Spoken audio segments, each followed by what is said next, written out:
कुएं में शियाल और हिरन की कहानी। एक बार एक शियाल जंगल में रात के समय घूमते हुए एक कुएं में गिर गई थी। कुआं बहुत गहरी थी। लाख कोशिश के बावजूद भी शियाल बाहर नहीं आ सकी। बचाओ, कोई मुझे बचाओ बचाओ करके बहुत चिल्लाई, लेकिन कोई फायदा नहीं। सुबह होने तक चिल्लाते हुए कुएं में ही फंस गई थी शियाल। अगले दिन कुएं के पास से गुजर रही हिरन कुछ आवाज आने से कुएं में झांक कर देखी। हिरन को देखते ही शियाल ने सोचा, अब मैं बाहर आ सकूंगी, इसे फंसाता हूँ। हिरन कुएं में फंसे हुए शियाल को देखकर बोला, इस कुएं में क्या कर रही हो तुम? इस कुएं में पानी कितना अच्छा है पता है तुझे? इस पानी को पीने के लिए कुएं के अंदर आया हूँ मैं। ये पानी बहुत मीठा है, जैसे कि चीनी मिलाया हुआ है। सच है क्या? होशियारी से शियाल ने कहा, चाहे तो आप भी उतर कर देखो, यह पानी आप कभी पिया नहीं होगा। बेवकूफ हिरन बिना सोचे समझे कुएं में कूद गई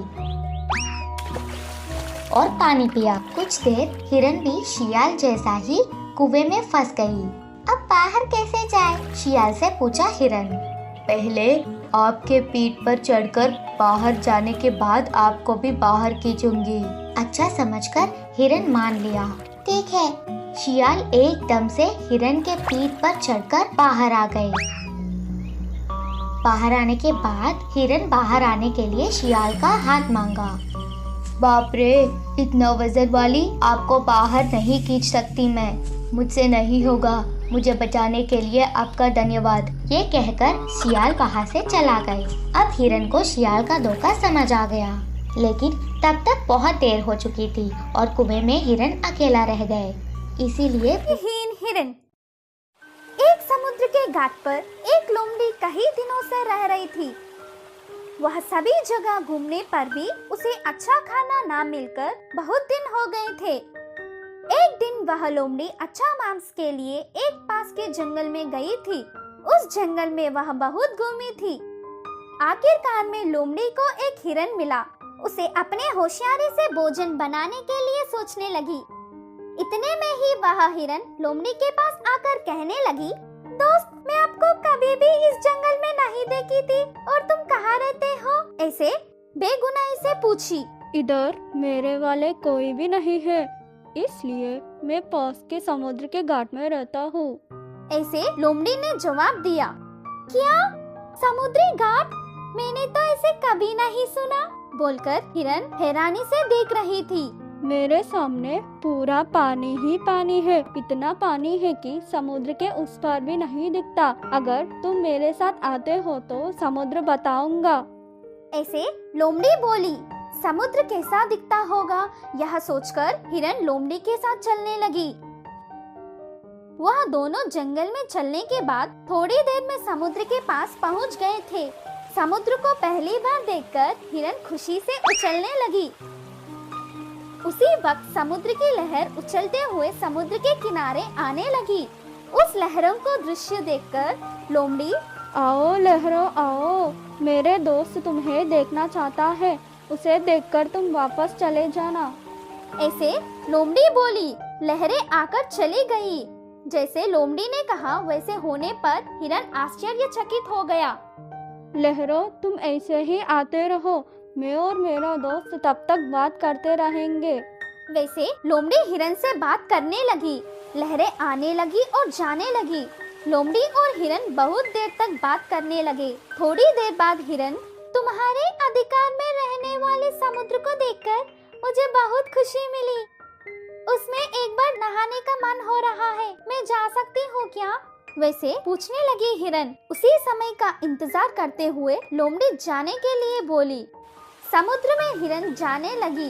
थोड़ी देर गई कि नहीं, एक बड़ा सा लहर हिरन को डुबा लेकर गई और हिरन उस लहरों की वजह से सांस न ले पाई। इसी वजह से हिरन समुद्र के किनारे पड़कर मर गई। बाद में लालची लोमड़ी उसका योजना कामयाब होने की खुशी में हिरन का मांस खाने। हमेशा सतर्क रहना चाहिए। एक जंगल में एक हिरन का बच्चा रहता था। उसकी एक आंख नहीं थी, इसी कारण वो हमेशा परेशान रहता था। जिस आंख से उसे दिखाई नहीं देता था, अगर कोई उस पर उस आग की तरफ से हमला करे तो उसे बिल्कुल भी दिखाई नहीं देता था।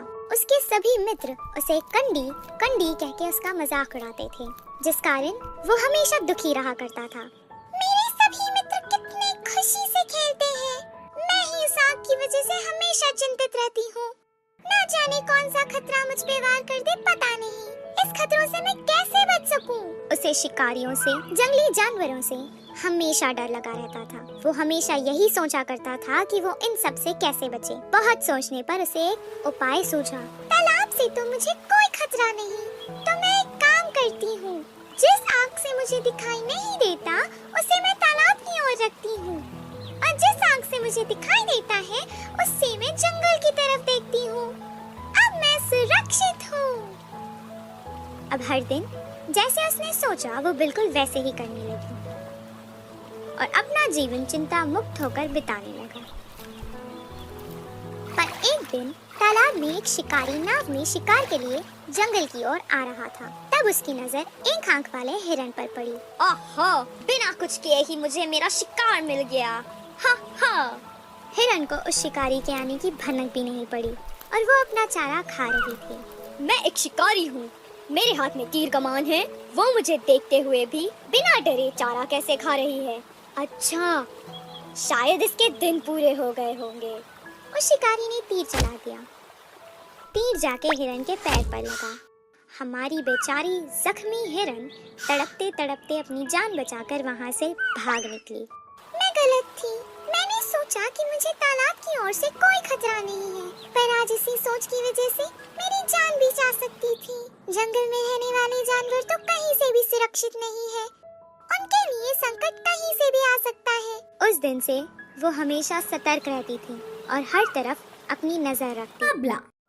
एक घने जंगल में एक बाज रहता था। वह बहुत घमंडी था। वह बहुत ही बलवान है करके उससे तेज और ऊपर कोई नहीं उड़ सकता करके गर्व करता था। इससे बिना किसी वजह से हर एक पंछी की मजाक उड़ाते हुए चिढ़ाता था। एक दिन बाज को कहीं कुछ भी सूझ नहीं रहा था, तो ऐसे ही खाली बैठकर उसे कोई तो मिलेगा ही करके इंतजार कर रहा था। तभी उस तरफ से उड़ता हुआ जा रहे पंछी को रोककर कहा, थोड़ा बल भी नहीं है और ना ही सुंदर हो, शायद अभी उड़ना भी नहीं आता। देखो तो मेरे आंखों के सामने कोई कीड़े की कूदने की तरह लग रहा है। बोलकर चिल्लाने लगा। उन बातों से पंछी को बहुत गुस्सा आया और कहा, मुझे तुम्हारे जैसे आकाश में उड़ने की कोई जरूरत नहीं है। हर किसी के अपने अपने सामर्थ्य होते हैं। अच्छा, ऐसा है क्या? तो फिर मुझसे मुकाबला करके तुम्हारे सामर्थ्य से मुझे हराओ, देखेंगे। मुकाबले के लिए पंछी मान गई और तुरंत मुकाबला क्या है बताने को बाज ने कहा, इधर से हमारे उड़ने का मुकाबला शुरू होगा। उधर दूर के बड़े पेड़ को पार करके इधर वापस लौटने वाला ही जीतेगा। इसके लिए बाज भी मान गया। पहले से ही बाज चालबाज है करके उधर ही आसपास के सारे पक्षियाँ जज बनेंगे करके बोले। मुकाबला शुरू होने के तुरंत पंछी उड़ता हुआ हवा में जेट से चली गई। कैसे भी जीतना मुझे ही है करके बाज अपने मजबूत पंखों को फैलाकर धीरे से मुकाबले में उतरा। वे दोनों पेड़ों के बीच से उड़ने लगे और वह पेड़ बहुत ही बड़ा और ढालों से घना था। बाज बहुत तेज बिना कुछ सोचे उस पेड़ की तरफ गया। इससे उसके दोनों पंख दो ढालों के बीच फंस गए। वह ना ही आगे जा पा रहा था और ना ही पीछे। ऐसे ही बहुत देर तक तड़पने लगा। पंछी पतली सी और छोटी सी होने के कारण ढालों में घुसकर पत्तों के बीच से बाहर निकलते हुए अपने मुकाम पर पहुंच गई और मुकाबला जीत गई। और फिर पंछी के कहने पर बाकी के सारे पक्षी आकर बाज को उन घने पेड़ों की ढालों से छुड़ाए। इससे प्रकृति में सभी एक समान है करके जानने वाला बाज उस दिन से किसी को भी परेशान नहीं किया और जंगल में सब एक साथ मिलजुल कर रहने लगे। मुकाबला। एक घने जंगल में एक बाज रहता था। वह बहुत घमंडी था। वह बहुत ही बलवान है करके उससे तेज और ऊपर कोई नहीं उड़ सकता करके गर्व करता था। इससे बिना किसी वजह से हर एक पंछी की मजाक उड़ाते हुए चिढ़ाता था। एक दिन बाज को कहीं कुछ भी सूझ नहीं रहा था, बैठकर उसे कोई तो मिलेगा ही करके इंतजार कर रहा था। तभी उस तरफ से उड़ता हुआ जा रहे पंछी को रोककर कहा, हाँ, थोड़ा बल भी नहीं है और ना ही सुंदर हो, शायद अभी उड़ना भी नहीं आता। देखूं तो मेरे आंखों के सामने कोई कीड़े की कूदने की तरह लग रहा है। बोलकर चिल्लाने लगा। उन बातों से पंछी को बहुत गुस्सा आया और कहा, मुझे तुम्हारे जैसे आकाश में उड़ने की कोई जरूरत नहीं है। हर किसी के अपने अपने सामर्थ्य होते हैं। अच्छा, ऐसा है क्या? तो फिर मुझसे मुकाबला करके तुम्हारे सामर्थ्य से मुझे हराओ, देखेंगे। मुकाबले के लिए पंछी मान गई और तुरंत मुकाबला क्या है बताने को बाज ने कहा, इधर से हमारे उड़ने का मुकाबला शुरू होगा। उधर दूर के बड़े पेड़ को पार करके इधर वापस लौटने वाला ही जीतेगा।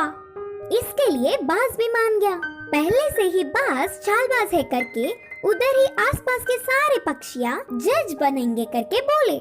मुकाबला शुरू होने के तुरंत पंछी उड़ता हुआ हवा में जेट से चली गई। कैसे भी जीतना मुझे ही है करके बाज अपने मजबूत पंखों को फैलाकर धीरे से मुकाबले में उतरा।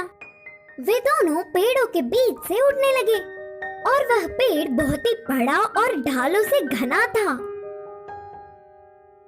बाज बहुत तेज बिना कुछ सोचे उस पेड़ की तरफ गया। इससे उसके दोनों पंख दो ढालों के बीच फंस गए। वह ना ही आगे जा पा रहा था और ना ही पीछे। ऐसे ही बहुत देर तक तड़पने लगा। पंछी पतली सी और छोटी सी होने के कारण ढालों में घुसकर पत्तों के बीच से बाहर निकलते हुए अपने मुकाम पर पहुंच गई और मुकाबला जीत गई। और फिर पंछी के कहने पर बाकी के सारे पक्षी आकर बाज को उन घने पेड़ों की ढालों से छुड़ाए। इससे प्रकृति में सभी एक समान है करके जानने वाला बाज उस दिन से किसी को भी परेशान नहीं किया और जंगल में सब एक साथ मिलजुल कर रहने लगे। गांव में एक सेठ रहता था। वह बहुत ही कंजूस था। ज्यादा पैसे कमा सकते हैं करके रात में भी दुकान खुली रखता था। एक दिन रात में एक चोर भागते हुए आकर उस सेठ के दुकान में घुसा। चोर को देखते ही सेठ ने कहा, कौन है तू? बोलकर जोर से चिल्लाया। अरे जोर से मत चिल्लाओ सेठ जी, जमींदार जी के घर में चोरी करके आ रहा था तो मुझे काम वालों ने देख लिया और मेरे पीछे पड़ गए। अगर उन लोगों ने मुझे पकड़ लिया तो समझो मैं तो गया काम से। अगर आप उनके बाहर से मुझे बचाओगे तो मेरी चोरी की हुए पैसों में आधा हिस्सा आपको दूंगा। चोर ने कहा। पहले से ही सेठ लालची होने के कारण आधा हिस्सा बोलने पर चोर को बचाने के लिए राजी हो गया और एक कोने में छुपने के लिए चोर से कहा। उसी रास्ते से आए हुए काम वालों ने सेठ से चोर के लिए पूछा तो इधर इस तरफ तो कोई नहीं आया करके झूठ बोला। इससे वे लोग चोर को ढूंढते हुए दूसरा रास्ता पकड़कर चले गए। जमींदार के लोग चले जाने के बाद सेठ ने कहा, अरे ओ अच्छे चोर, मेरा आधा हिस्सा मुझे देकर चले जाओ। क्या चाहिए तुम्हें? तुम्हारा हिस्सा ही ना, ये लो करके बोलते हुए चोर ने झोली से चाकू निकाला। चाकू को देखते ही सेठ डर गया। तुम्हें अगर तुम्हारे प्राणों पर आस है तो बिना चिल्लाए चुप रहो। बोलते हुए उस सेठ को कुर्सी से बांधकर उनके दुकान के पेटी के पैसे भी लेकर वह चोर भाग गया।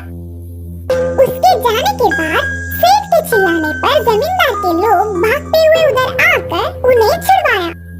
उसके पैसों की चोरी के बारे में उन्हें बोलने पर कहीं उसकी चोर की मदद करने वाली बात भी बाहर न आ जाए, उससे और ज्यादा झंझट बढ़ेंगे करके इस डर से असली बात छुपाकर कुछ और बहाने बताते हुए उन्हें वापस भेज दिया। फिर बाद में चोरी के पैसों के लिए लालच करने पर उसकी मेहनत की कमाई भी खो गई करके बहुत उदास हुआ। गलत रास्तों से कभी भी पैसे नहीं कमा सकते करके उसको अच्छी सबक मिली। भीम एक बहुत खूबसूरत गांव था। उसका नाम ढोलकपुर था। उस गांव में एक नदी थी जो हमेशा बहती ही रहती थी। उस नदी के कारण गांव में हमेशा हरियाली ही रहती थी। कुछ साल बाद वहां बारिश होना बंद हो गई और नदी सूखकर बंजर हो गई और गांव में काम ना होने के कारण गांव के लोग दूसरे गांव में काम के कारण जाने लगे। राजू और भीम दो आदमी एक ही गांव में काम के लिए गए। राजू बहुत अक्लमंद था और भीम जैसा उसका नाम वैसे ही वो बहुत शक्तिशाली था। वो आराम से कितना भी भार हो उठा सकता था। उस गांव में एक बहुत बड़ा लकड़ियों का व्यापारी रहा करता था। वो दोनों उसके पास काम मांगने गए। तब वो व्यापारी उनसे कहने लगा, जंगल जाकर लकड़ी काटनी पड़ेगी, क्या तुम दोनों से ये हो पाएगा? हाँ हो जाएगा। ये तो कोई मुश्किल का काम नहीं। तब व्यापारी ने जवाब दिया, तुम दोनों जितने पेड़ एक दिन में काट कर लाओगे उस हिसाब से ही तुम्हें पैसे मिलेंगे। वो दोनों कुल्हाड़ी लेकर जंगल गए। पहले दिन होने के कारण वो दोनों बहुत उत्साहित थे और जोर जोर से पेड़ काटने लगे। भीम ज्यादा ताकतवर होने के कारण बहुत जल्द ही 10 पेड़ काट चुका था। राजू के लिए ये मुश्किल काम था, पर उसने भी कर दिखाया और 10 पेड़ काट डाले। दोनों का ये काम देखकर व्यापारी ने उन्हें शाबाशी दी और अच्छा खाना दिया। खाना खाने के बाद वो दोनों एक पेड़ के नीचे आराम से सो गए। दूसरे दिन उसी उत्साह से वो दोनों फिर से जंगल गए। राजू कल की तरह आज भी 10 पेड़ काट चुका था। भीम ने सिर्फ 8 पेड़ ही काटे थे। हर रोज राजू 10 पेड़ काटता और भीम एक दिन 6 पेड़, तो दूसरे दिन 4 पेड़, फिर 2 पेड़, ऐसा करके काम कम करते रहा था। तब भीम खुद से कहने लगा, क्या हो गया है मुझे? क्या पेड़ काटने की वजह से मेरी ताकत कम हो गई है? वो व्यापारी के पास आया और कहने लगा, साहब, मेरी तबीयत खराब होती जा रही है। मुझसे ये पेड़ काटने का काम अभी नहीं होगा। मैं वापस चला जाता हूँ। अच्छा ठीक है, एक बार तुम्हारी कुल्हाड़ी तो दिखाओ। भीम जाकर कुल्हाड़ी लाया, उसे दे दी। व्यापारी ने उस कुल्हाड़ी को देखा। इतने दिन से तुम बस अपने बल का प्रयोग कर रहे थे और बुद्धि का नहीं। एक बार पेड़ काटने के बाद अगर कुल्हाड़ी को तेज नहीं किया तो वो मुंड हो जाती है। इसलिए हर बार कुल्हाड़ी को तेज करते रहना चाहिए। राम ने अपनी बुद्धि का इस्तेमाल किया और इसलिए वो इतनी कम मेहनत करके भी ज्यादा कमा रहा है। तुम इतनी छोटी बात नहीं समझ पाए। देखो भीम, हमें बल के साथ साथ अपनी बुद्धि का भी इस्तेमाल करना चाहिए। भीम को अपनी गलती समझ आ गई और वो अगले दिन अपनी कुल्हाड़ी को तेज करके अपने साथ जंगल ले गया। जैसे पहले दिन उत्साह से उसने पेड़ काटे, उतने ही उत्साह से उस दिन भी काम करने लगा। बुद्धिमान राम की तरह उसने भी बुद्धि का इस्तेमाल किया और इसीलिए उसे बहुत ज्यादा फायदा हुआ। इस कहानी से हमें ये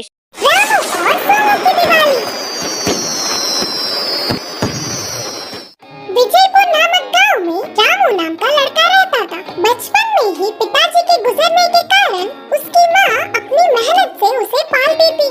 जंगल से लकड़ियाँ जमा करके लाकर उन्हें बेचकर अपने बेटे को पढ़ाती थी।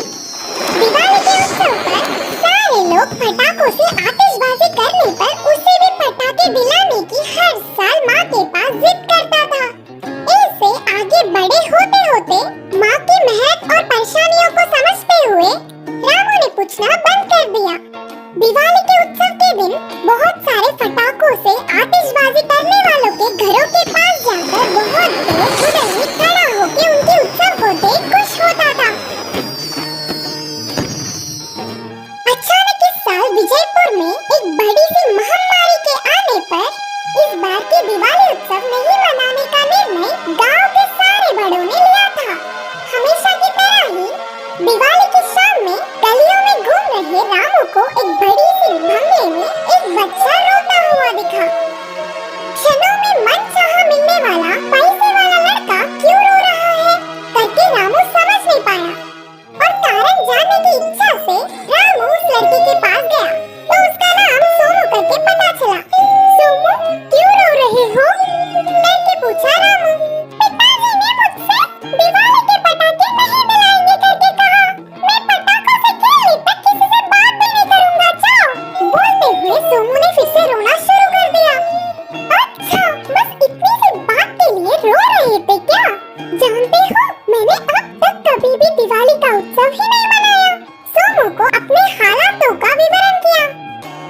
बताया और रामू की चतुरता की बहुत तारीफ की।